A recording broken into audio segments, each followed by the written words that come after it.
नमस्कार आप सभी को। मैं गजेंद्र सिंह दैया, हिंदू वेलफेयर फाउंडेशन का राष्ट्रीय अध्यक्ष एवं संस्थापक के तौर पे आप सभी का स्वागत करता हूं। और आज जैसे कि ये हमारी 10वीं मीटिंग है हिंदू वेलफेयर फाउंडेशन के प्रकोष्ठ प्रचार प्रसार प्रकोष्ठ के अंतर्गत, जिसके राष्ट्रीय अध्यक्ष चौधरी परवेज सरावत जी हैं और जिनके द्वारा आपको आज तक 9वीं तक अभी तक आपको जितने भी अपने राष्ट्रीय और अंतर्राष्ट्रीय स्तर पर जितने भी मंदिर हैं और दर्शनीय स्थल हैं उनकी जानकारी दी जाती रही है।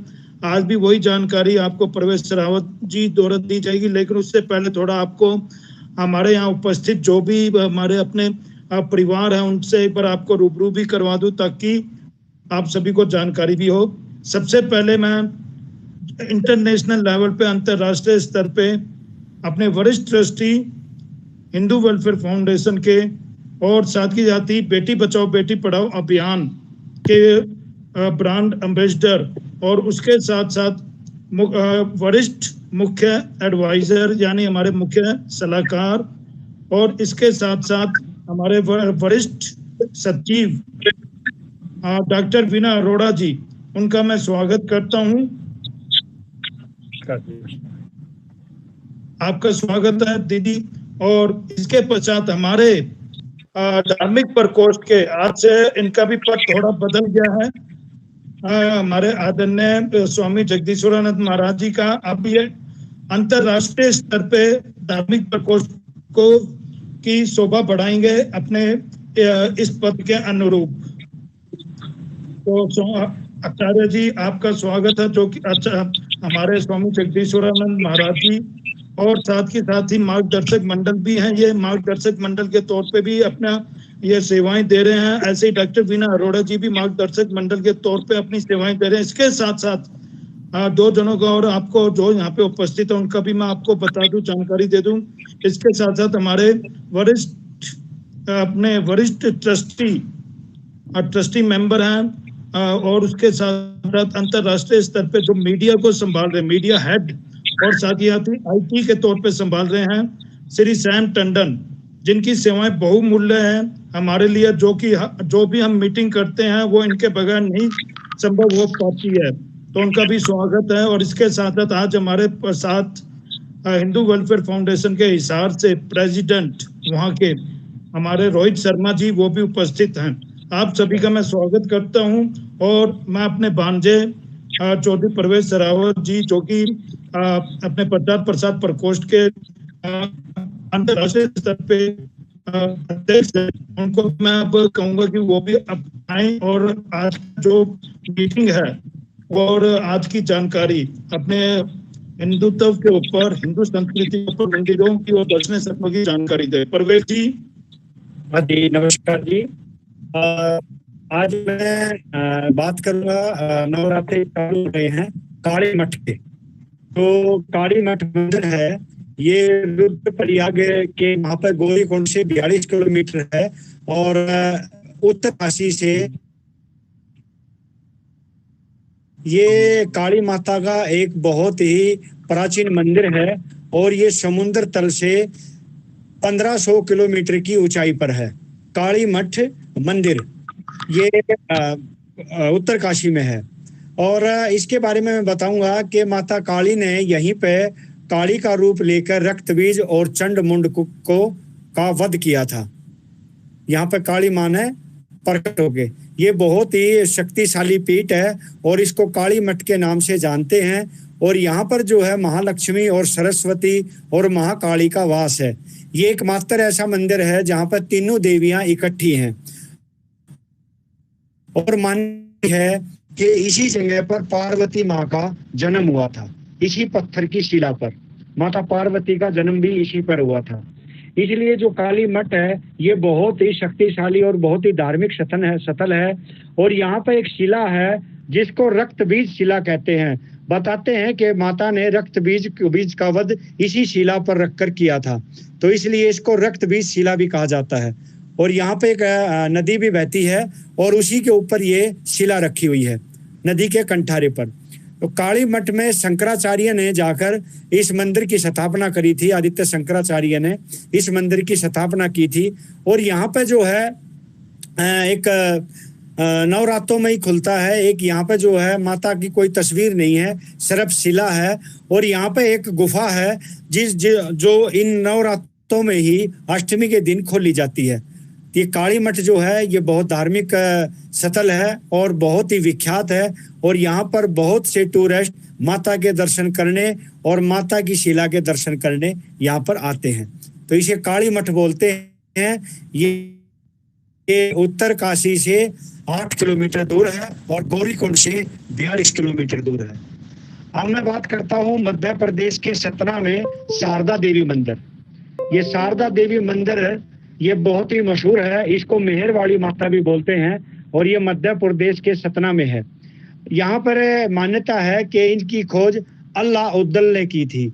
जो अल्लाउद्दीन थे ये पृथ्वीराज से भी इनका युद्ध हुआ था और अल्लाउद्दीन ने ही माँ शारदा की खोज करी थी। ये जंगल में रहते थे और इन्होंने माता की तपस्या की थी और माता ने इनको अमर होने का वरदान दिया था। तो अल्लाह जो उद्दल है, आज भी मंदिर में एक रहस्य है कि इस मंदिर में सबसे पहले पूजा अल्लाह उद्दली आके करते हैं। आज भी जब मंदिर के कपाट खुलते हैं तो पूजा और मंदिर की साफ सफाई मिलती है अंदर। तो यहाँ पर अल्लाह उद्दल जो है, यहाँ पर एक पीछे तालाब भी है जिसमें कहते हैं कि रात को ऐसा महसूस होता है जैसे कोई इसमें स्नान कर रहा है। तो बताते हैं कि अल्लाह उद्दल इस तालाब में स्नान करके तब माता के वहां पे जाके और माता की पहली प्रथम पूजा वही करते हैं, जिसको अल्लाह उद्दल बोला जाता है। तो इसको मेहर शारदा माता के नाम से इनको बोलते हैं और ये बहुत ही शक्तिशाली पीठ है। और महाकाल उज्जैन के बाद ये मध्य प्रदेश का दूसरा सबसे बड़ा मंदिर है जहां पर करोड़ों रुपए चढ़ावा आता है और ये माता का बहुत ही विख्यात मंदिर है। तो ये यहाँ पे अल्लाउद्दल का अखाड़ा भी है। बताते हैं कि अल्लाउद्दल जो है यहाँ पे मल्ल युद्ध भी किया करते थे। ये पहलवानी भी यहाँ पे किया करते थे और इसको बोलते हैं शारदा माता। अब मैं उज्जैन की बात करता हूँ। उज्जैन में जो है एक मंदिर है जिसका नाम है महामाया मंदिर। ये महामाया मंदिर को 24 खंबा मंदिर भी कहा जाता है, 24 खंबा मंदिर भी कहा जाता है। और यहाँ पर इस नवरात्रों में कलेक्टर जो है दारू के साथ मदरा चढ़ाकर और फिर उज्जैन में इनकी सवारी निकाली जाती है। यहाँ पर 24 मंदिरों में माता को घुमाया जाता है, माता की जो है सवारी निकाली जाती है और यहाँ पर 24 मंदिरों में मदरा चढ़ाई जाती है। और ये नवरात्रों में ही ऐसा है।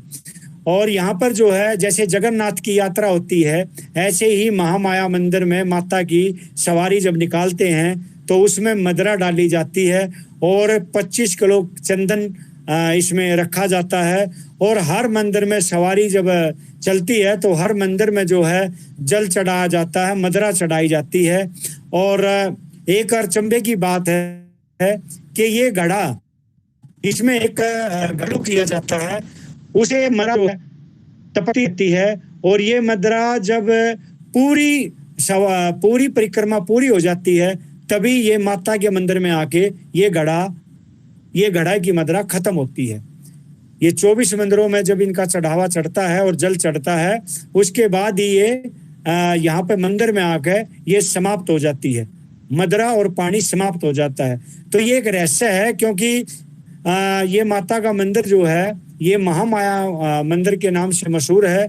इसका भी जो है शिला जो है शंकराचार्य ने किया था और ये बताते हैं कि ये उज्जैन की नगर रक्षक है, ये यहाँ की रक्षक करती है क्योंकि महाकाल ने महामाया को और काल भैरव को यहाँ का रक्षक घोषित किया था।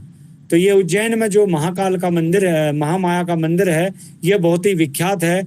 और उज्जैन से महाकाल जो है, उज्जैन से 5 किलोमीटर है काल भैरव का मंदिर।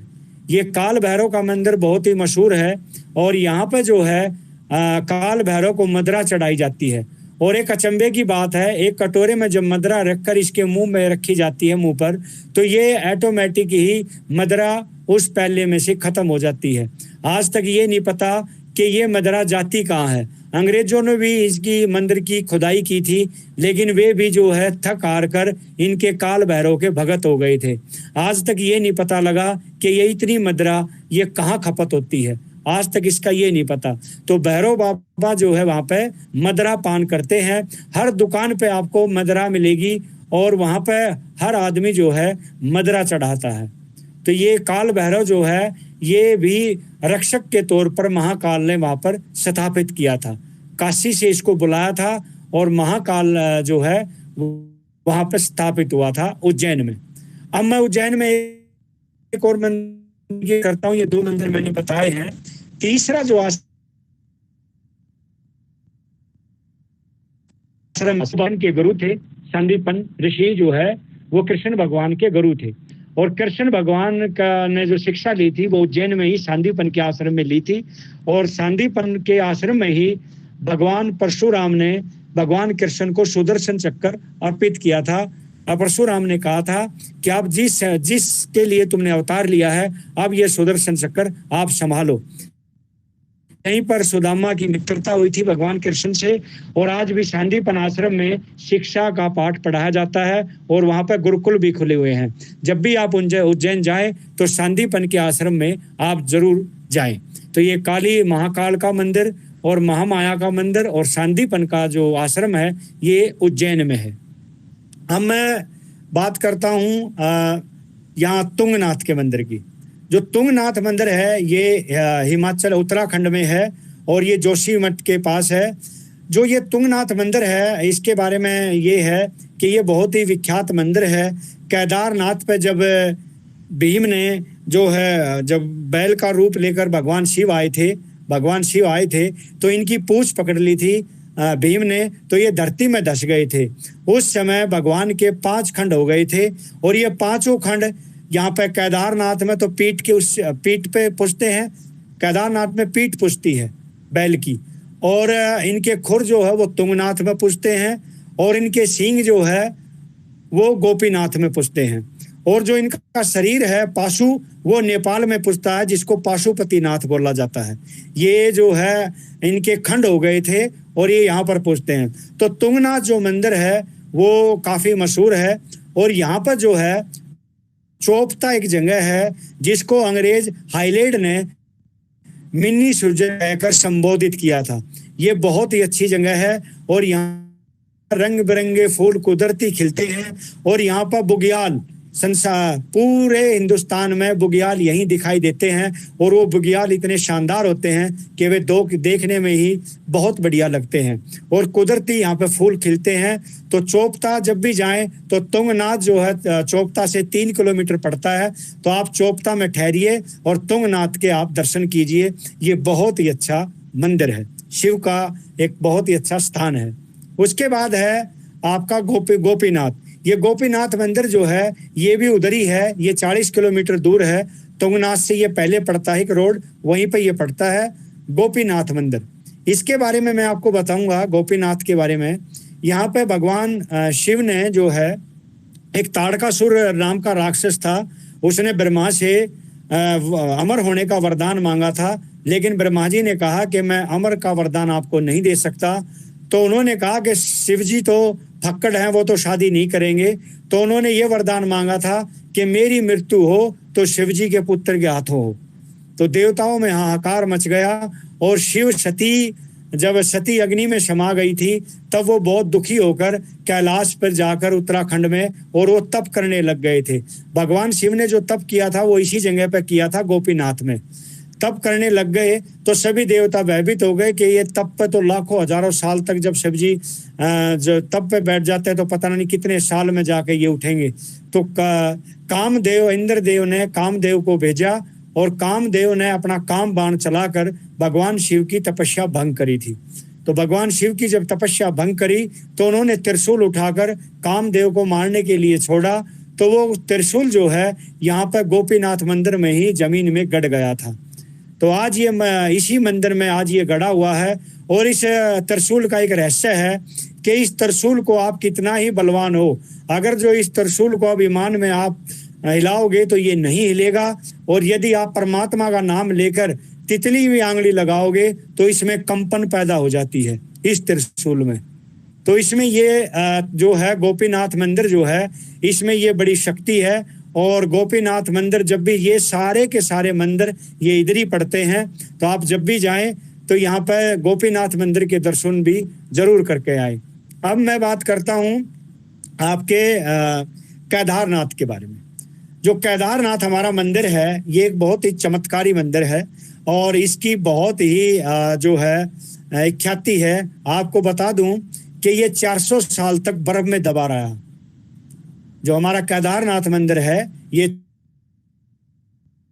मंदिर दबा रहा था, 400 साल बाद ये प्रकट हुआ था।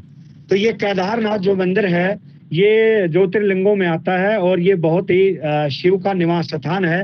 इसके बारे में मैं एक कहानी बताऊंगा कि पांडव जो है, जब शिव इनसे नाराज हुए कि इन्होंने अपने ही परिवार वालों का वध कर दिया, तो भगवान शिव इनसे नाराज हो गए और जो भी युधिष्ठिर काम करते उसमें इनको भारी नुकसान हो जाता।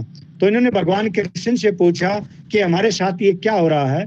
तो भगवान ने कहा कृष्ण ने कि आपको शिव जी को प्रसन्न करना होगा।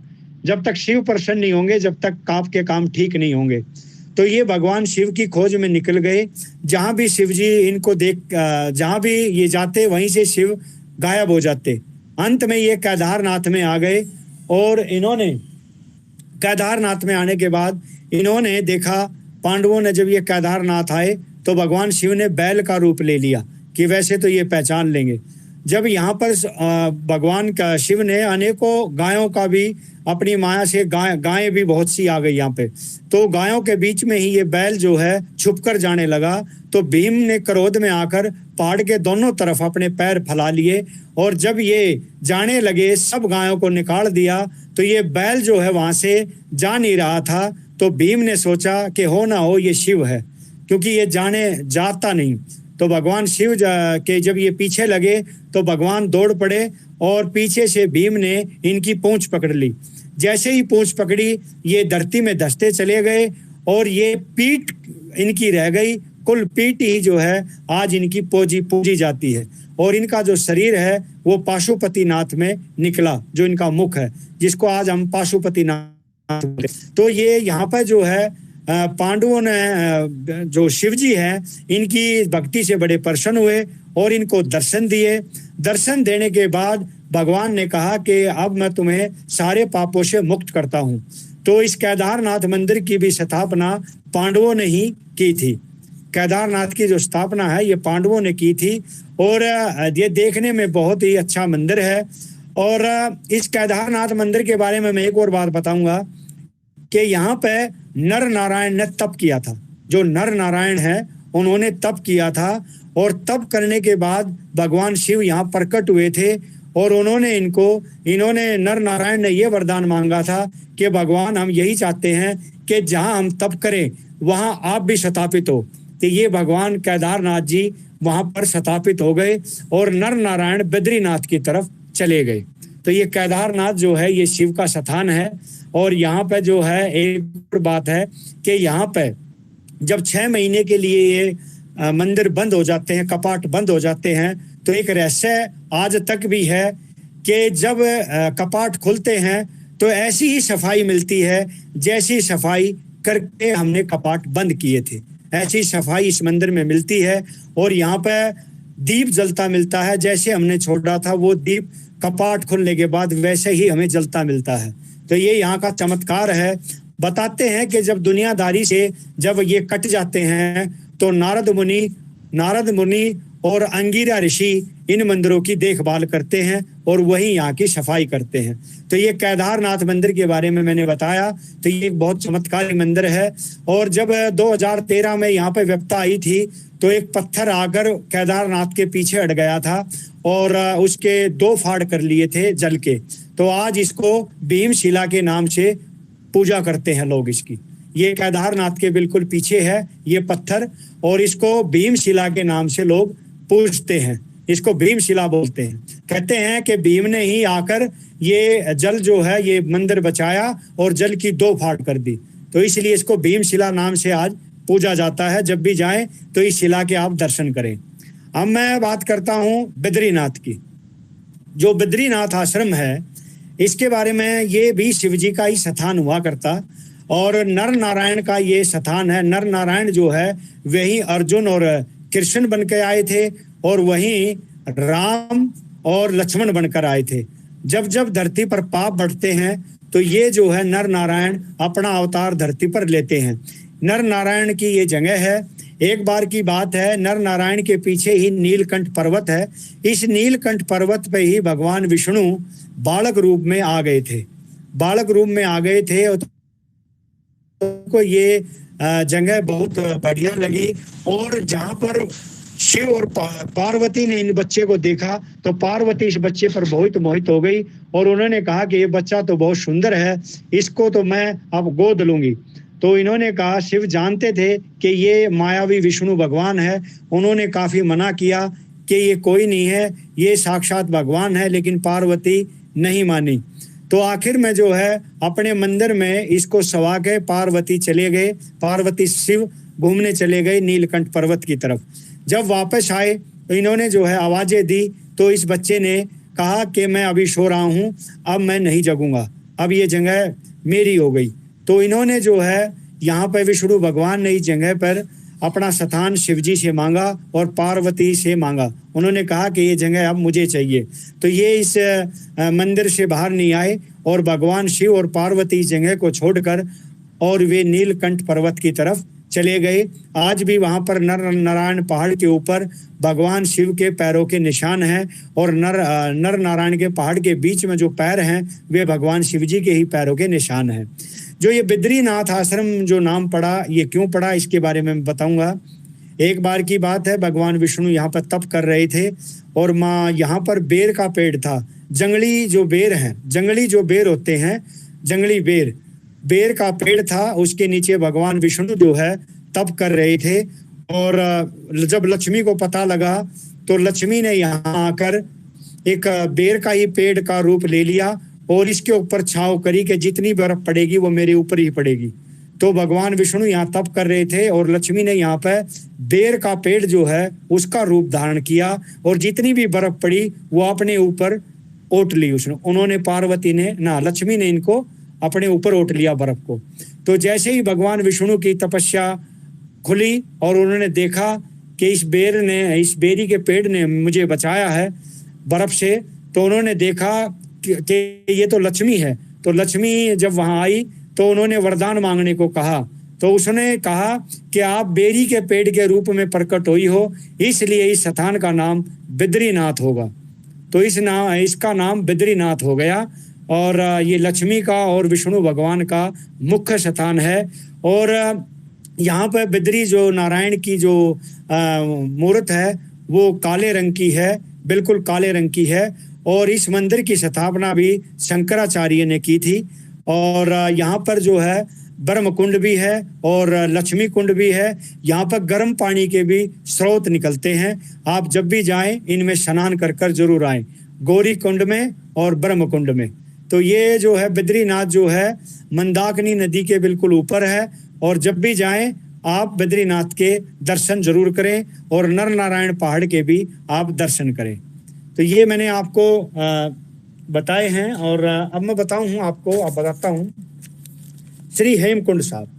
हेमकुंड साहब यानी सिखों के 10वें गुरु श्री गोविंद जी की तपस्थली, इसी सिख तीर्थों की सबसे कठिन तीर्थ यात्रा कहा जाता है। करीब 15,200 फीट ऊंचे ग्लेशियर पर से गिरे ये इन्हीं हिमनंदों का बर्फीला पानी जिस पर जल कुंड का निर्माण करता है, उसे ही हेमकुंड यानी बर्फ का कुंड कहते हैं। मान्यता ये है कि श्री गोविंद जी ने वर्षों तक महाकाल की आराधना की थी। यही वजह है कि सिख समुदाय की इस तीर्थ में आगाज श्रद्धा है और वे तमाम दिक्कतों के बावजूद यहाँ पहुँचते हैं और हर साल श्रद्धालुओं का सैलाब यहाँ उमड़ता है। गुरुद्वारा श्री हेमकुंड साहब का इतिहास। हिमालय में स्थित गुरुद्वारा हेमकुंड साहब सिखों के सबसे पवित्र स्थानों में से एक है। माना जाता है यहाँ पर सिख सिख के 10वें और अंतिम गुरु श्री गोविंद सिंह ने अपने पिछले जन्म में ध्यान साधना की थी और वर्तमान जीवन लिया था। यहाँ पर स्थित झील और इसके आसपास के क्षेत्र को लोग एक नाम लोकपाल से भी जानते हैं, जिसका अर्थ है लोगों का निवारण। श्री हेमकुंड साहिब गुरुद्वारा 6 महीने तक बर्फ से ढका रहता है। इस पवित्र जगह को अद्भुत सरोवर अर्थात अमृत का तालाब कहा जाता है। ये सरोवर लगभग 400 फीट लंबा है और 200 गज चौड़ा है। ये चारों तरफ से हिमालय की 7 चोटियों से घिरा है। इस पवित्र स्थल को रामायण के समय से मौजूद माना जाता है। कहा जाता है कि लोकपाल वही जगह है जहां श्री लक्ष्मण जी अपना मन भावन स्थान होने के कारण ध्यान में बैठ गए थे। कहा जाता है कि अपने पहले ही अवतार में गोविंद सिंह जी ध्यान के लिए यहाँ आए थे। श्री हेमकुंड साहिब के बारे में कहा जाता है कि ये जगह दो से अधिक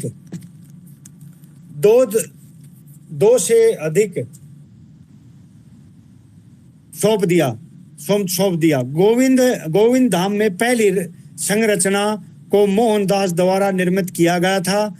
1960 में अपनी मृत्यु से पहले मोहन सिंह ने एक साथ 7 दर्शनीय कमेटी बनाकर इस तीर्थ यात्रा के संचालन की निगरानी दे दी थी।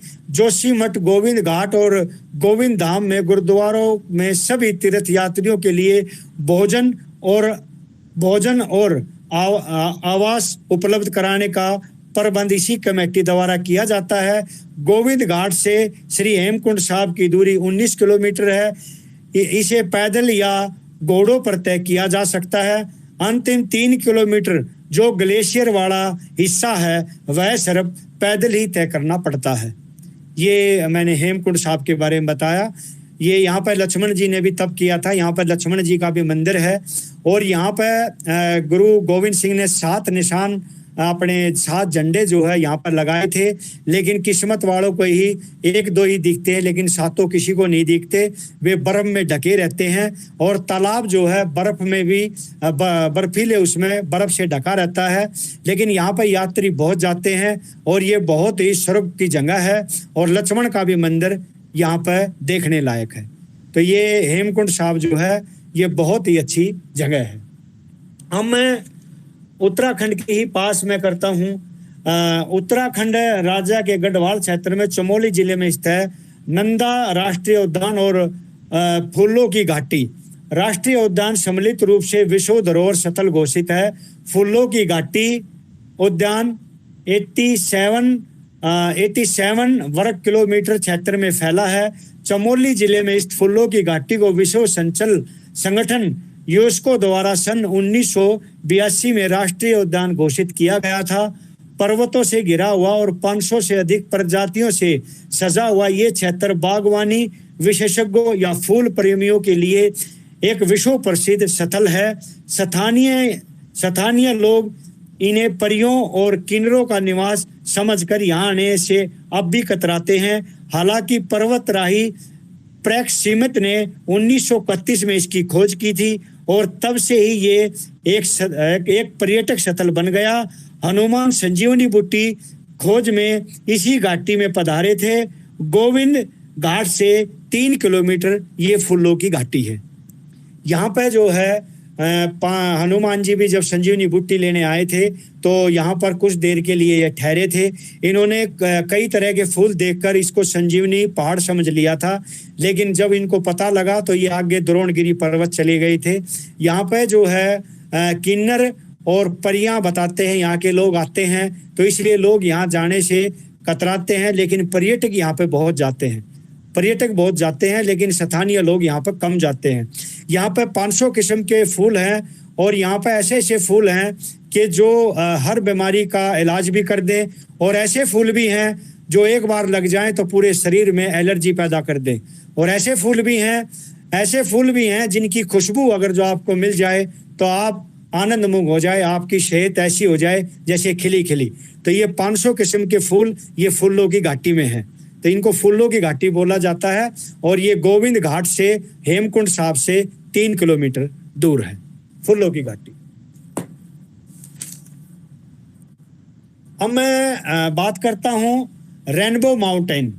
ये रेनबो जो माउंटेन है 17,000 फीट ऊंचे पर्वत की सबसे बड़ी खासियत ये है कि ये बारिश के वक्त आसमान में दिखने वाले इंद्रधनुष के कई रंग इस पर्वत पर एक साथ दिखने को मिलते हैं। पेरू के खूबसूरत रेनबो माउंट को देखने के लिए पूरी दुनिया से पर्यटकों की आवाजाही साल भर रहती है। साल में करीब 8 महीने इन पहाड़ों का रंग इंद्रधनुष के 7 रंगों की तरह ही रहता है। अलग अलग रंग के दिखते हैं ये पहाड़, लाल, पीला, हरा और बैंगनी रंगों का आभा इस पर्वत पर रुष्ट रूप से दिखाई पड़ती है।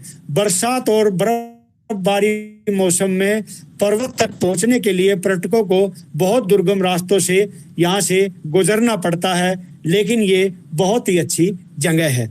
ये पेरू में है और ये जो पहाड़ है ये 7 रंग का अपना रंग बदलता है और इस पहाड़ को देखने के लिए दुनिया भर से पर्यटक जाते हैं। ये पेरू में है और जैसे हमारे यहाँ पे इंद्रधनुष चुगरदे का हो जाता है बादलों में, ऐसे ही इंद्रधनुष की तरह ही ये पहाड़ रंग बिरंगे दिखाई देते हैं। ये पेरू में है, इनको रेनबो माउंटेन कहा जाता है। अब मैं बात करता हूँ कुंभलगढ़ के बारे में। ये कुंभलगढ़ जो किला है ये राजस्थान में है और चाइना की दीवार के बाद दूसरे नंबर पर ये आती है। अब मैं इसके बारे में बताता हूँ। ऐसा आप देखें तो ये चाइना की दीवार से भी चौड़ी है कुंभलगढ़ की दीवार। 1447 में हुआ था इस दीवार का निर्माण। हम जिस दीवार का जिक्र कर रहे हैं वह राजस्थान में है। इसे कुंभलगढ़ किले की सुरक्षा के लिए बनाया गया था। इसका निर्माण कुंभा ने करवाया था। 36 किलोमीटर लंबी इस दीवार की मोटाई इतनी है कि एक साथ 10 घोड़े दौड़ सकते हैं। इतनी है कि उस पर एक साथ 10 घोड़े दौड़ सकते हैं। कहते हैं कि जब इसका निर्माण शुरू किया तो जैसे जैसे दीवार का निर्माण आगे बढ़ा वैसे वैसे दीवारें रास्ता देती चली गई। दरअसल इस दीवार का काम इसलिए करवाया जा रहा था ताकि विरोधियों से किले की सुरक्षा हो सके। लेकिन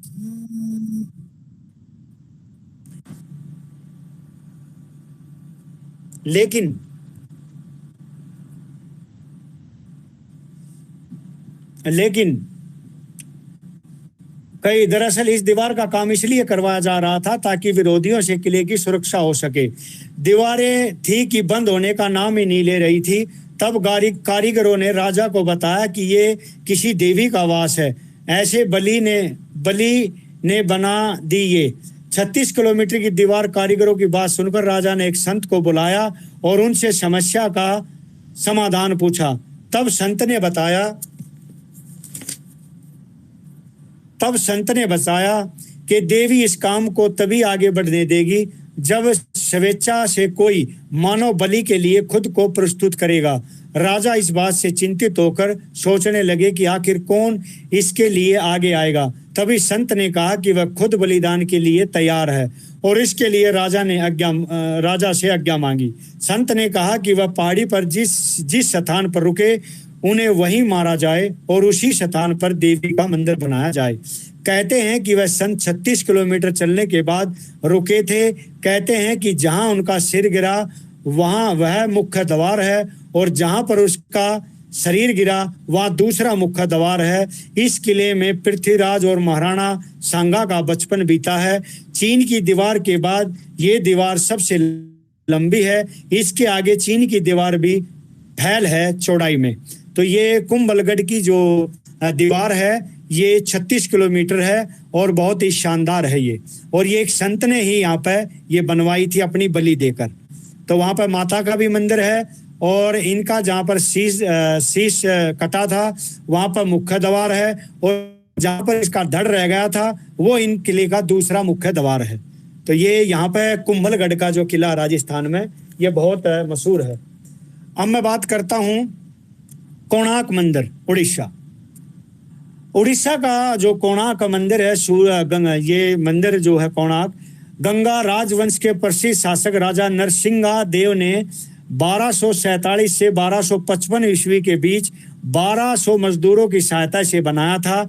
इस विशाल मंदिर की नक्काशी करने और इसे सुंदर रूप देने में करीब 12 साल का लंबा समय लग गया था।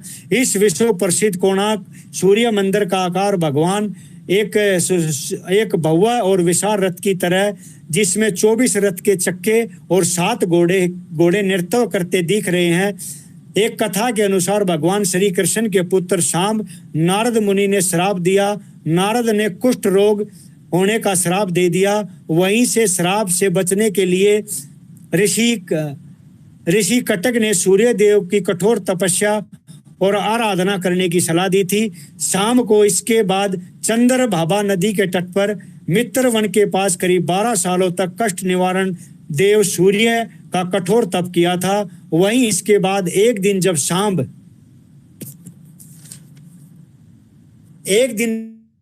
शाम चंद्रभागा नदी में स्नान कर रहे थे, तभी उन्हें पानी में भगवान सूर्य की एक मूर्ति मिली, जिसके बाद उन्होंने इस मूर्ति को इसी स्थान पर स्थापित कर दिया जहां पर आज ये विश्व प्रसिद्ध कोणार्क सूर्य मंदिर बना हुआ है। इस तरह शाम को सूर्य देव की कठोर आराधना के बाद श्राप से मुक्ति मिली और उनका रोग बिल्कुल ठीक हो गया। इस खूबसूरत मंदिर को देखने हर साल करोड़ों पर्यटक आते हैं। उड़ीसा की राजधानी भुवनेश्वर रेलवे स्टेशन से कोणार्क की दूरी 65 किलोमीटर है और जगन्नाथपुरी से 35 किलोमीटर है। कोणार्क मंदिर का निर्माण रथ के आकार में किया गया है, जिसमें कुल 24 पहिए हैं। रथ के एक पहिए का 31 मीटर 10 फुट का और रथ पर 7 घोड़े भी हैं। 7 घोड़े हैं। आश्चर्यचकित प्राचीन निर्माण कला का अद्भुत कोणार्क मंदिर यूनेस्को वर्ल्ड हेरिटेज साइट में शामिल है। ये सम्मान पाने वाला ओडिशा राज्य का वह अकेला मंदिर है। कोणार्क मंदिर के प्रवेश भाग में ही 2 बड़े शेर बनाए गए हैं, जिसमें हर एक शेर को हाथी का विनाश करते हुए बताया गया है। मंदिर में सूर्य भगवान की पूजा की जाती है। मंदिर का आकार एक विशाल रथ की तरह है और यह मंदिर अपनी विशेष कलाकृति और मंदिर निर्माण में हुई कीमती धातुओं के उपयोग के लिए जाना जाता है। इस मंदिर का मुख्य आकर्षण रथ में बने 12 पहियों की जोड़ी है। ये पहिए का कोई साधारण पहिए नहीं है, क्योंकि ये पहिए हमें सही समय बताते हैं। उन पहियों को धूप घड़ी भी कहते हैं। कहा गया है कि कोई भी इंसान पहियों की परछाई से ही सही समय का अंदाजा लगा सकता है। ये यहाँ पर कोणार्क मंदिर में है। मंदिर का समय का अंदाजा ला सकता है। मंदिर के ऊपरी भाग में एक भारी चुंबक लगाया गया है और मंदिर के हर 2 पत्थरों पर लोहे की प्लेट भी लगी है। चुंबक को इस कदर मंदिर में लगाया गया है कि वे हवा में ही फिरते रहते हैं। इस तरह का निर्माण कार्य भी लोगों के आकर्षण का मुख्य कारण है। लोग बड़ी दूर से इन्हें देखने आते हैं। कोणार्क मंदिर को पहले समुद्र के किनारे बनाया जाना था, लेकिन समुद्र धीरे धीरे कम होता गया और मंदिर भी समुद्र के किनारे से थोड़ा दूर होता गया और मंदिर के एक गहरे रंग के लिए इसे काला पंगोड़ा कहा जाता है और नकारात्मक ऊर्जा को कम करने के लिए उड़ीसा में इसका प्रयोग किया जाता है। कोणार्क मंदिर का हर एक टुकड़ा अपने आप में विशेष है और लोगों को आकर्षित करता है। इसलिए कोणार्क सूर्य मंदिर भारत के 7 आश्चर्यों में से एक है। 7 आश्चर्यों में से एक है।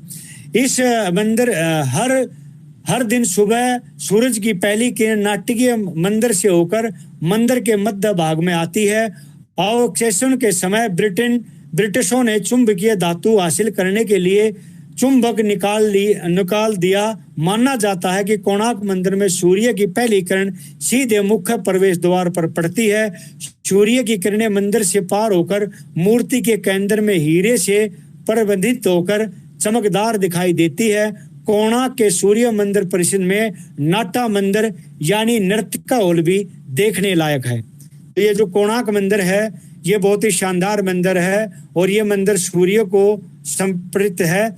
और यहाँ पर राजा का एक नृत्यशाला भी था जहाँ नृत्य नाचा करती थी। आज भी वहाँ पर पजेबू की आवाज आती है, तो आप जब भी जाएं तो नृत्यशाला भी जरूर देख के आएं। तो ये कोणार्क मंदिर है। अब मैं राजस्थान के आमेर किले में काली माँ का एक मशहूर मंदिर है जो शीला देवी के नाम से जानी जाती है। राजा मान सिंह कि ये इष्ट देवी है। उन्होंने माँ काली को प्रसाद के रूप में शराब चढ़ाई थी। तभी से ये परंपरा चली आ रही है। शीला देवी के मंदिर में जल व मदिरा के रूप में भक्तों को चरणाव्रत दिया जाता है। तो ये राजस्थान के आमेर में है जो है ये मंदिर, बहुत शीला देवी का मंदिर। यहाँ पर दारू शराब चढ़ाई जाती है।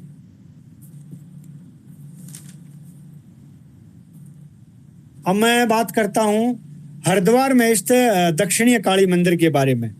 ये हरिद्वार में स्थित ये दक्षिणीय काली मंदिर सिद्ध पीठ है।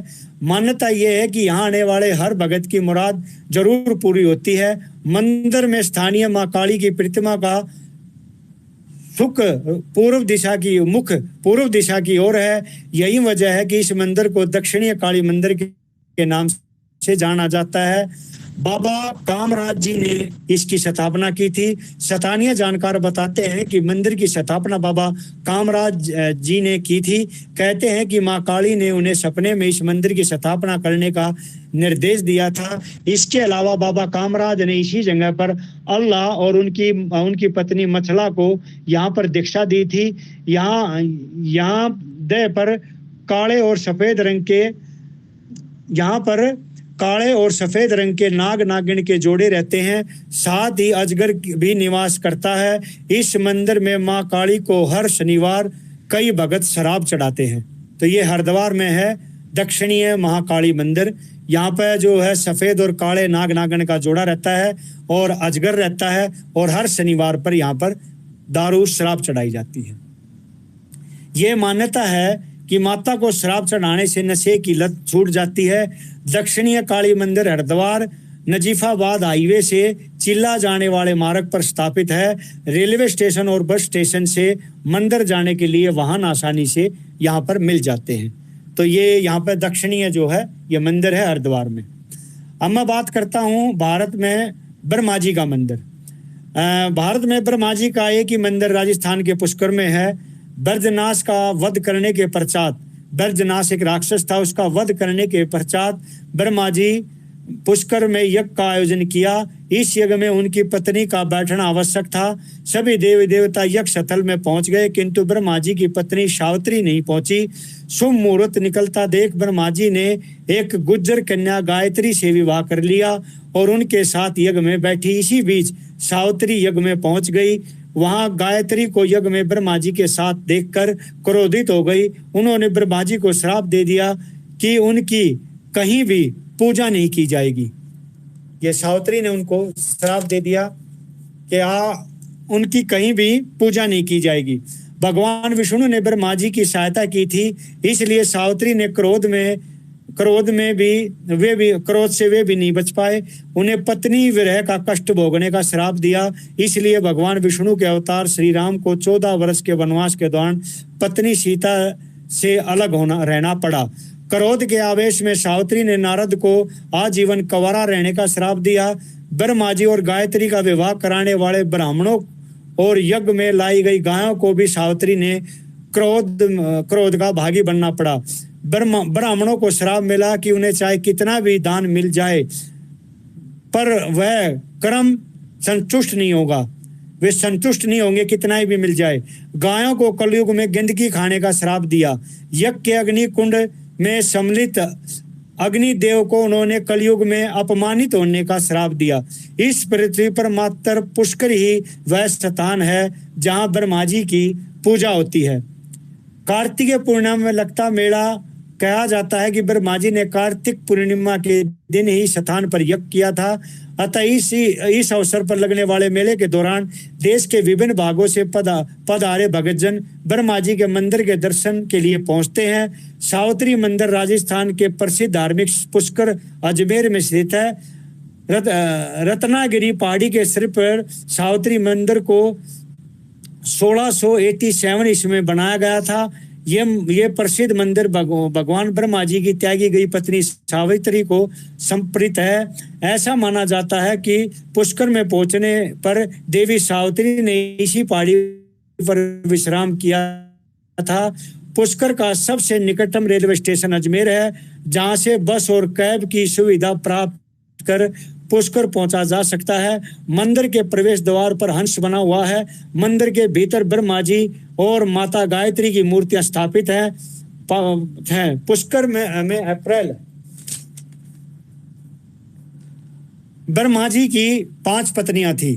अब मैं ये बताता हूं, ब्रह्मा जी की 5 पत्नियां थी। वे ब्रह्मा जी की जो 5 पत्नियां हैं वे कौन कौन है ये बताता हूं। सावित्री, गायत्री, श्रद्धा, मेघा और सावित्री ना सरस्वती। इनमें सावित्री और सरस्वती का उल्लेख अधिक जगहों में मिलता है, औरों का नहीं मिलता। इसलिए ब्रह्मा जी की 5 पत्नियां थी। और ये जो आपकी गायत्री है, ये जो गायत्री देवी है ब्रह्मा जी की जो पत्नी है, इसे गुज्जर अपनी जाति का बताते हैं, क्योंकि ये गुज्जर की लड़की थी जिसको ब्रह्मा ने यज्ञ में बैठाया था। तो इसलिए यहाँ पर ये जो है पुष्कर में ब्रह्मा जी को अपना जो है वो मानते हैं। ब्रह्मा जी और सावित्री जो है ये इनको अपना बटेऊ मानते हैं, सीधी सी बात कहना है। ये राजस्थान में जो गुज्जर हैं ये कहते हैं कि हमारी ही जो है लड़की ब्रह्मा जी के साथ विवाह किया था। तो ये 5 पत्नियां हैं ब्रह्मा जी की, सावित्री, गायत्री, श्रद्धा, मेघा और सरस्वती। और इसमें ज्यादा जो इतिहास आता है वो सावित्री और सरस्वती का आता है। अब मैं बात करता हूं सिंगरी शिव मंदिर जावा। 13वीं शताब्दी में बना सिंगरी मंदिर पूर्वी जावा के सिंगोसरी में बना हुआ है। ये विशाल मंदिर अपनी भव्यता के लिए पूरी दुनिया में फेमस है। ये मंदिर भगवान शिव को समर्पित है। मंदिर में भगवान शिव की एक विशाल प्रतिमा है। यहाँ पर रोज बड़ी संख्या में भगत आते हैं और भगवान शिव से संबंधित सभी त्योहार बड़ी धूमधाम से मनाए जाते हैं। पूर्वी जावा के सिंगोरिया में बना सिंध शिव मंदिर की स्थापना 13वीं शताब्दी में हुई थी। ये मंदिर इंडोनेशिया में है और कमाल का शानदार का ये मंदिर है। ये बहुत ही शानदार मंदिर है और सिंगरी शिव मंदिर इनको बोला जाता है। ये इंडोनेशिया के जो है जावा में है। अब मैं बात करता हूँ इंडोनेशिया में बाली एक हिंदू मंदिर है। पूरा देवी सरस्वती को समर्पित है। पूरा तमन सरस्वती अपने कमल तालाब के लिए जाना जाता है।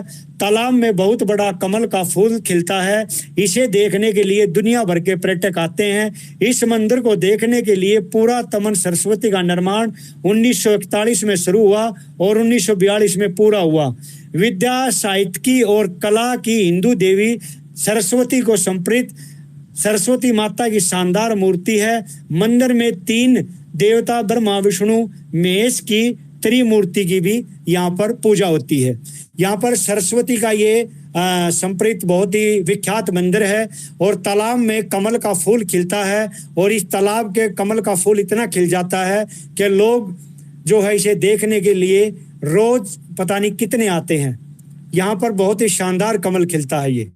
तो इसको सरस्वती मंदिर को पूरा तमन सरस्वती मंदिर बोला जाता है। ये इंडोनेशिया में है।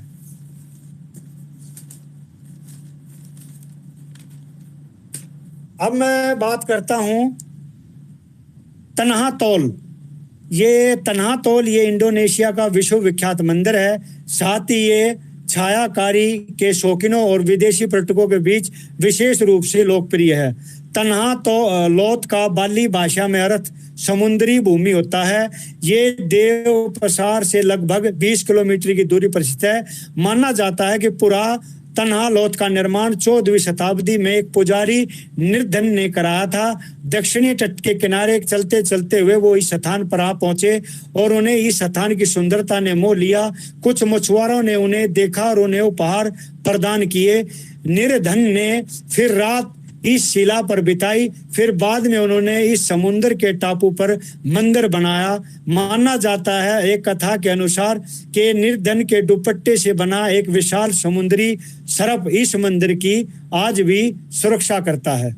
यहाँ पर बताते हैं कि निर्धन ने अपने जादू से अपने दुपट्टे से एक अजगर सांप बनाया था और वो आज भी इस मंदिर की रक्षा करता है। और आज भी ये समुद्र के बीच में बहुत ही शानदार मंदिर है और इस मंदिर की जो है आज भी ये रक्षा करता है। तो यहाँ पर लाखों पर्यटक जाते हैं। इसे तन्हातोल मंदिर कहा जाता है और ये समुद्र के बीच में है। बहुत ही शानदार मंदिर। अब मैं बात करता हूँ इंडोनेशिया के जावा में 10वीं शताब्दी में बना भगवान शिव का ये मंदिर प्रभावन मंदिर के नाम से विख्यात है। एक कथा के अनुसार जावा में प्रभु नाम का एक दैत्य राजा था। उनकी रोरो जगरंग नाम की एक बहुत सुंदर बेटी थी। बाड़ूक बंदोवासा ने को एक व्यक्ति रोरो जोगरंग से शादी करना चाहता था, लेकिन जगरंग उससे शादी नहीं करना चाहती थी। इसीलिए उन्होंने बाड़ूंग बंदोबोसो के सामने शर्त रखी कि ये भी थी कि बंदोसो को एक रात में 1000 मूर्तियां बनानी होंगी। यदि वह सफल हो जाता है तो रोरो उनसे शादी करेगी। शर्त को पूरा करने के लिए बाड़ूंग ने एक ही रात में 999 मूर्तियां बना दी और वह आखिरी मूर्ति बनाने जा रहा था, तभी रोरो ने पूरे शहर के चावल के खेतों में आग लगवाकर दिन के समान उजाला कर दिया। जिस दिन के उजाले का धोखा खाकर बाड़ूंग आखिरी मूर्ति नहीं बना पाया और शर्त हार गया। जब बाड़ूंग बंदोवासो को हकीकत का पता चला तो वो बहुत गुस्सा हो गया और उसने रोरो जगरंग को आखिरी मूर्ति बन जाने का श्राप दे दिया। कहा जाता है कि परम्बाबन मंदिर में रोरो की उसी मूर्ति को देवी दुर्गा मानकर पूजा की जाती है। रोरो जोग गरण देवी के नाम प्रसिद्ध है। यह मंदिर के गर्भगृह में रोरो देवी की मूर्ति विद्यमान है। इसको रोरो जंगरंग मंदिर के नाम से भी जाना जाता है। मंदिर में ब्रह्मा विष्णु और महेश भी विराजमान है। परबावन मंदिर परिषद में मुख्य रूप से तीन मंदिर हैं। भगवान ब्रह्मा के सामने हंस, विष्णु के सामने गरुड़, शिव के लिए नंदी का मंदिर बना हुआ है। मंदिर ही विशाल मंदिर है। इस मंदिर की स्थापना 12 नवंबर 865 ईस्वी को हो गई थी। अब 12 नवंबर को 1163 वर्ष इस मंदिर में पहली बार साफ सफाई की गई। उपरांत विधि पूजा पाठ किया गया। ये 12 नवंबर 865 ईस्वी के बाद 1163 वर्ष बाद पहली बार इस मंदिर में पूजा अर्चना की गई, क्योंकि ये श्रापित मंदिर है और शिव जी का ये मंदिर है। और जो परबाबन जो राजकुमारी थी उसको बाड़ूंग ने श्राप देकर पत्थर का बना दिया था, जिसको यहाँ के लोग दुर्गा के नाम से पूजते हैं। तो ये बहुत ही शानदार मंदिर है। आज मैं आपको एक और मंदिर की बताऊंगा। आज हम आपको विश्व के सबसे बड़े हिंदू मंदिर के बारे में जानने के विषय में आपको बताने जा रहे हैं। मंदिर है अंकोर वाट। खास बात यह है कि यह मंदिर भारत में नहीं बल्कि कंबोडिया में है। अंकोर वाट कंबोडिया में दुनिया का सबसे बड़ा हिंदू धार्मिक स्मारक। यह मंदिर 402 एकड़ में फैला है। यह मूल रूप से खेमर साम्राज्य के लिए भगवान विष्णु के एक हिंदू मंदिर के रूप में बनाया गया था, जो धीरे धीरे 12वीं शताब्दी के अंत तक बौद्ध मंदिर में परिवर्तन हो गया। यह कंबोडिया के अंकोर में है, जिसका पुराना नाम यशोधरपुर था। इसका निर्माण सम्राट सूर्यवर्मन दिव्य के शासन काल में हुआ था। यह विष्णु मंदिर है, जबकि इसके पूर्ववर्ती शासकों ने शिव मंदिर का निर्माण किया था। ये मिंकांग नदी के किनारे सिमरिप शहर में बना हुआ है। ये मिंकांग नदी के किनारे सिमरिक नदी के कंठारे बना हुआ है।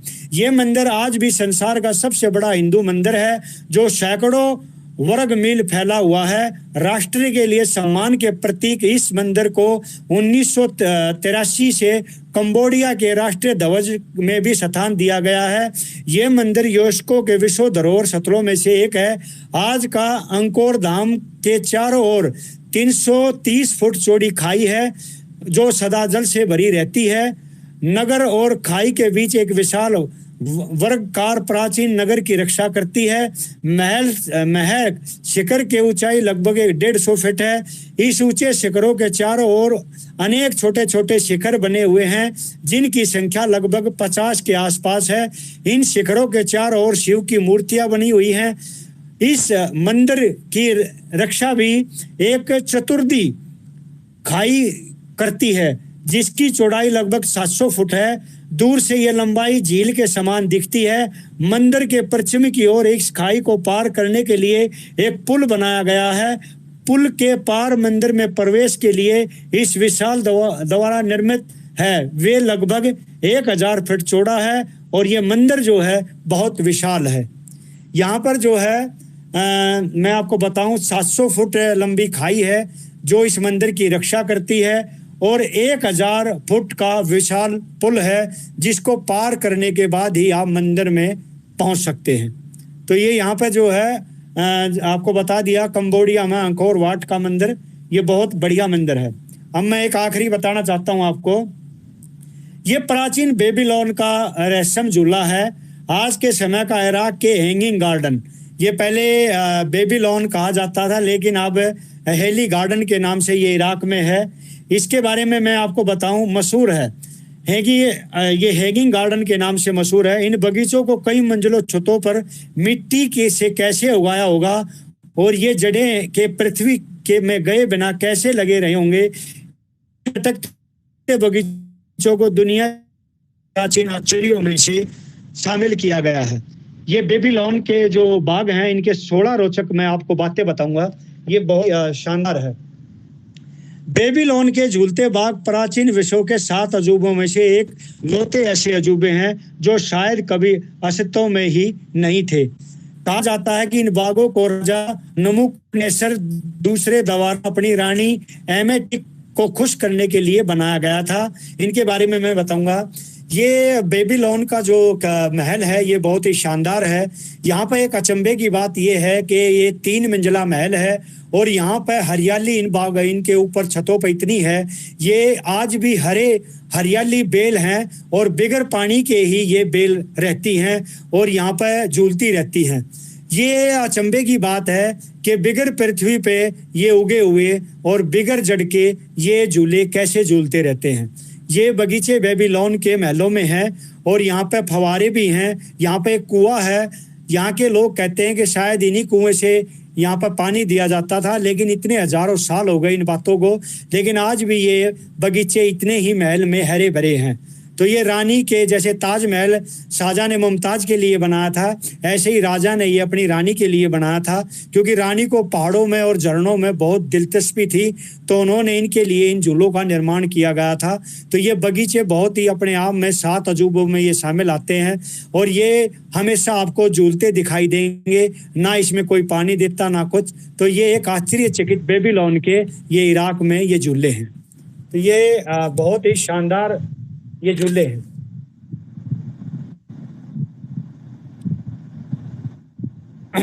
अब मैं बताऊं बातू गुफाएं। ये जो बातू गुफाएं मलेशिया के गोम्स जिले में स्थित हैं, चुन्ना पत्थर की पहाड़ी में, जिसमें गुफाओं व गुफा मंदिरों की शिल्पाएं हैं। ये पहाड़ी मलेशिया की राजधानी कोलालंपुर से 13 किलोमीटर 8 मील दूर है। इनका ये नाम इसी पहाड़ी के पीछे बहने वाली बातू नदी से मिला। इसके साथ ही पास के गांव का नाम भी बातू गुफा है। यहाँ की गुफा भारत से बाहर हिंदुओं का एक बहुत प्रसिद्ध धार्मिक स्थल है। लोगों के लिए गुफा का मंदिर शिव पार्वती के ज्येष्ठ पुत्र कार्तिकेय को समर्पित है। यह स्थान मलेशिया के हिंदुओं द्वारा बनाए जाने वाले त्योहार थामल पुल्स का केंद्रीय बिंदु है। ये स्वामी कार्तिकेय का मंदिर है और ये कोलालंपुर मलेशिया में है। महादेव के ज्येष्ठ पुत्र भगवान कार्तिकेय की 2 पत्नियां थी। एक का नाम देवयानी था जो इंद्र की पुत्री थी। दूसरी पत्नी वल्ली या कुरवल्ली, ये भगवान विष्णु की पुत्री थी। कार्तिकेय की पहली पत्नी देवयानी ने इनका विवाह स्थल तिरुबुलम पर्वत है। यह स्थल भारत के मुदेर शहर में करीब 10 किलोमीटर की दूरी पर स्थित है। कार्तिकेय सदैव कुंवार व्यवस्था में रहते हैं। भगवान कृष्ण और कार्तिकेय दोनों में बहुत समानता है। धन्यवाद।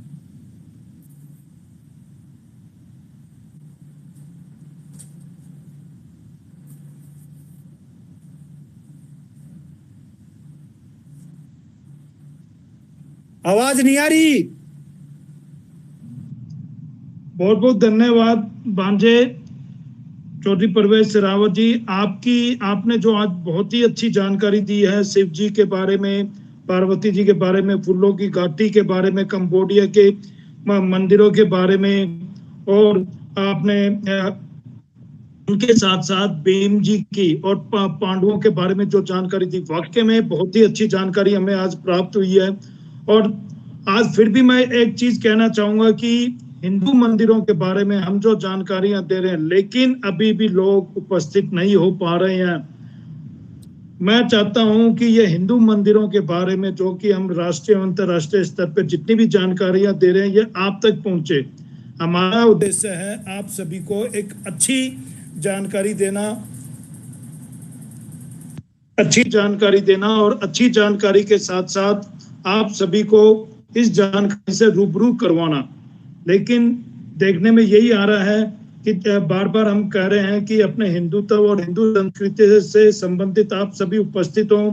हर रोज व्हाट्सएप पे, हर बुधवार को हम व्हाट्सएप के ऊपर भी और अपने साथ उसके साथ साथ ही हम अपना फेसबुक के ऊपर भी आप सभी को जानकारी देते हैं कि हाँ, आज आप उपस्थित होइए 3:45 से 4 बजे तक, लेकिन फिर भी उपस्थित नहीं हो पा रहे हैं।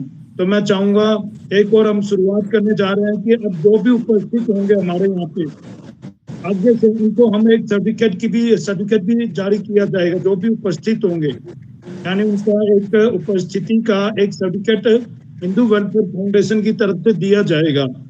तो जो भी उपस्थित होंगे उन्हें यहाँ पे सहभागिता का सर्टिफिकेट भी मिलेगा साथ ही साथ ही। और जैसे कि परवेज जी ने बहुत ही अच्छी जानकारी दी और हमारे सामने हमारे अतिथिगण भी उपस्थित हैं। सबसे पहले मैं आदरणीय अपने डॉक्टर वीना दीदी, उनको कहूँगा कि वो कुछ अपने विचार व्यक्त करें।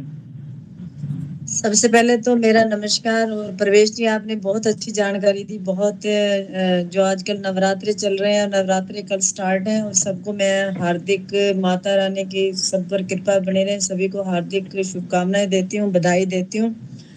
और बहुत अच्छी जानकारी दी हेमकुंड साहब की, क्योंकि उन्होंने फूलों की जो बाग बताया, तो वहाँ ये मेरा बेटा भी पीछे जाके आया था, तो फोटो लेके आया था। उसको फोटोग्राफी का जो सीन्स होते हैं ना, वो लेके ही आते हैं। तो अच्छा लगा हेमकुंड साहब का सुना। शारदा मंदिर वगैरह जो आपने बताया मध्य प्रदेश में, बहुत अच्छी जानकारी दी। और यहाँ पे ऐसे लगता है जैसे साक्षात दर्शन हो गए। और आचार्य जी, गुरु जी को नमस्कार।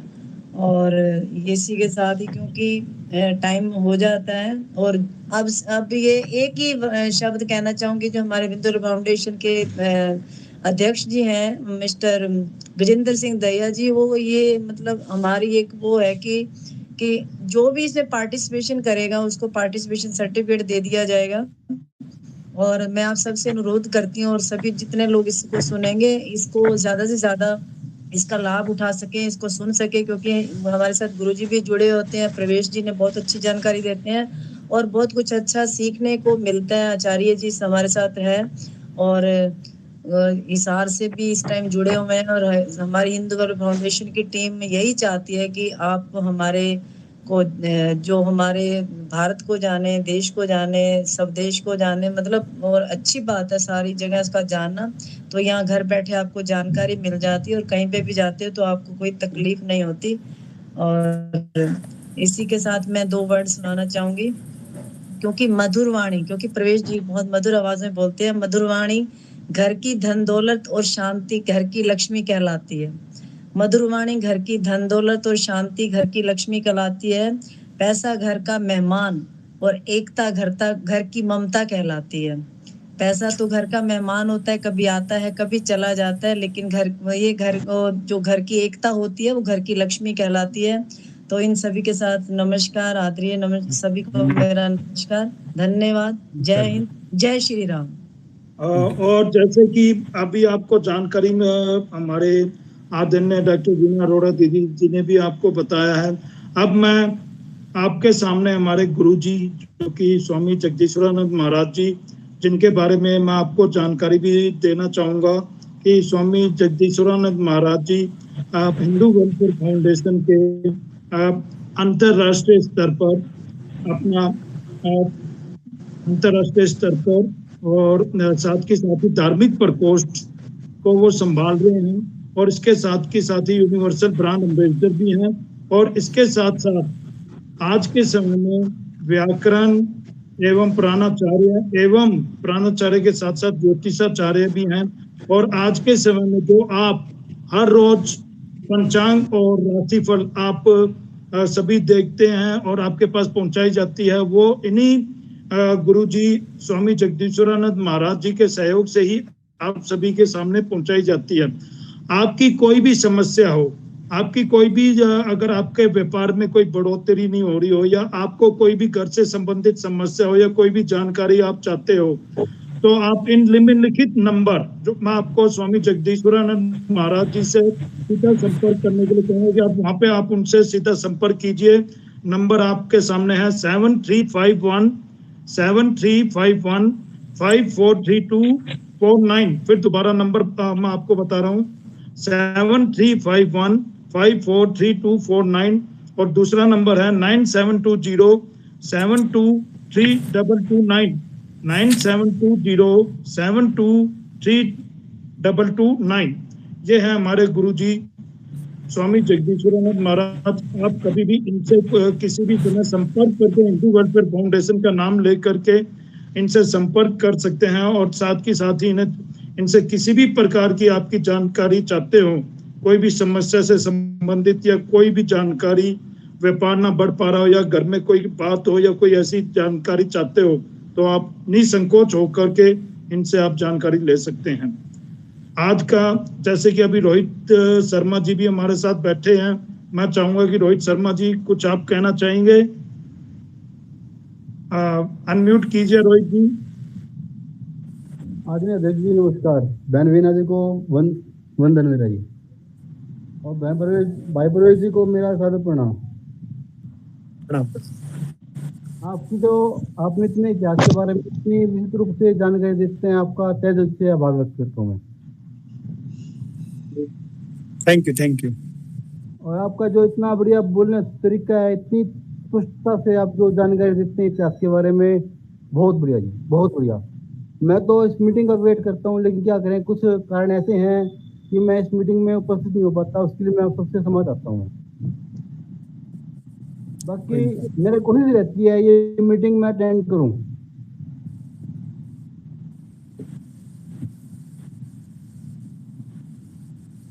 Thank you.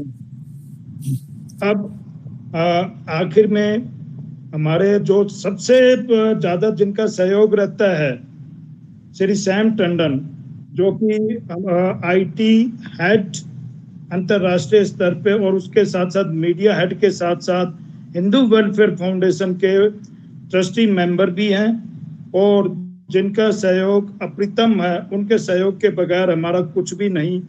और जो आज की ये मीटिंग हो रही है, तो ये मीटिंग भी हम उन्हीं के माध्यम से ही हम इसकी शुरुआत कर पाते हैं। तो सैम टंडन बेटा, भतीजे, जो कि जिनको मैं भतीजा भी कहता हूँ और अपने भतीजे भी हैं, और उनको मैं कहूँगा कि वो भी एक बार आएं और कुछ कहना चाहें थोड़े से शब्दों में।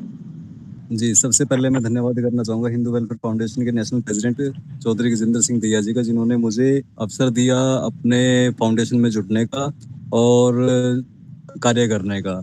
और उसके बाद मैं बीना मैम का मैं धन्यवाद करना चाहूँगा, जो हर वक्त मेरा हौसला बढ़ाते हैं हर एक काम में।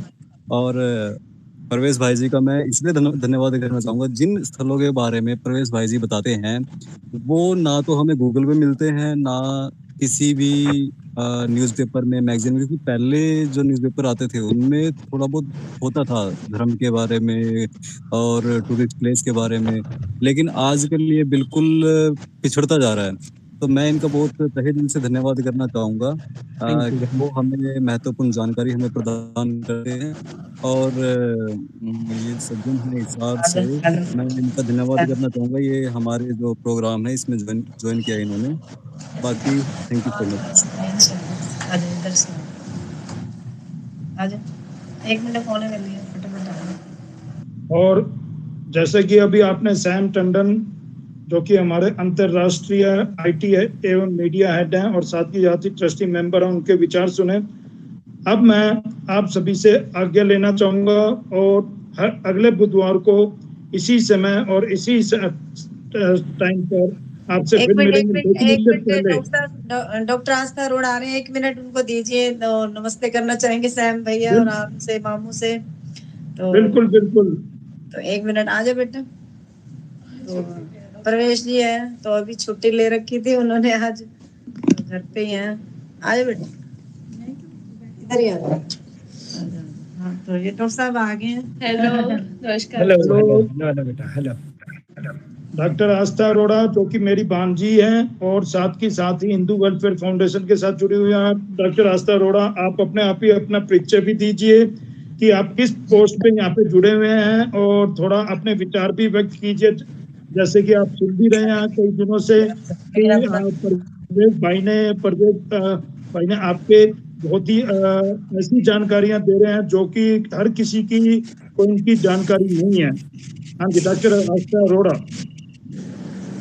नमस्कार सभी को। सबसे पहले तो आज मैं डॉक्टर आस्था, मैं हिंदू वेलफेयर फाउंडेशन से अपने मदर और मामू जी की वजह से जुड़ी हूँ। एंड मैं अभी सिविल हॉस्पिटल पंचकुला में कार्यरत हूँ और मैं यहाँ पे पब्लिक हेल्थ मैनेजर की पोस्ट पे हूँ। और मैंने अपना ग्रेजुएशन आयुर्वेदिक मेडिसिन में किया है, साथ में मास्टर्स कर ली है। अब मैं पीएचडी की तैयारी कर रही हूँ। मे बी नेक्स्ट 2 इयर्स तक मैं पीएचडी में ले लूंगी एडमिशन या कहीं बाहर, मतलब अभी कुछ फाइनल नहीं है, बस अभी चल रहा है। आज मैं छुट्टी पे इसलिए थी क्योंकि मेरी तबीयत थोड़ी सी डाउन थी, तो मैं आज छुट्टी पे थी, घर पे ही थी पूरा दिन।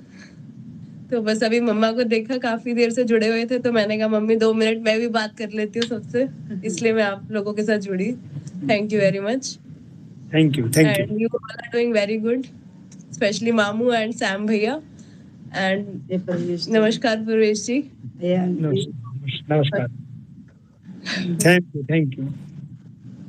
बहुत बहुत धन्यवाद डॉक्टर आस्था अरोड़ा, आपने अपने बारे में जानकारी दी और बहुत ही मतलब अपने बारे में बताया भी सही। बहुत बहुत धन्यवाद आप सभी का उपस्थित होने के लिए। और अंत में मैं ये एक बार और कहना चाहूंगा, हिंदू वेलफेयर फाउंडेशन केवल एक ही उद्देश्य